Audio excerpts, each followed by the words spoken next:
नमस्कार भावांनो, तुमच्या सगळ्यांचं आपल्या रोकटोक अपडेट्सवर स्वागत आहे. तर भावांनो, विषय आज असा आहे की मी समाज कल्याणला आलो होतो. म्हणजे आपलं जे छत्रपती संभाजीनगर शहरामधलं जे आपलं समाज कल्याणचं जे आपलं ऑफिस आहे कोकटपुऱ्यामधलं, तर मी इथं आल्याच्या नंतर मला इथे एकदम अतिशय गलिच्छ प्रकार माझ्या डोळ्यासमोर आला.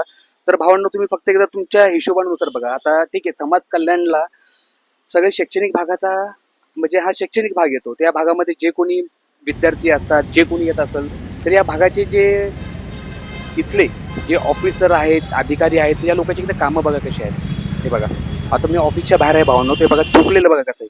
हे बघा सगळं लाल करून टाकलं यांनी इथं. हे बघा कसं थुकलंय बघा.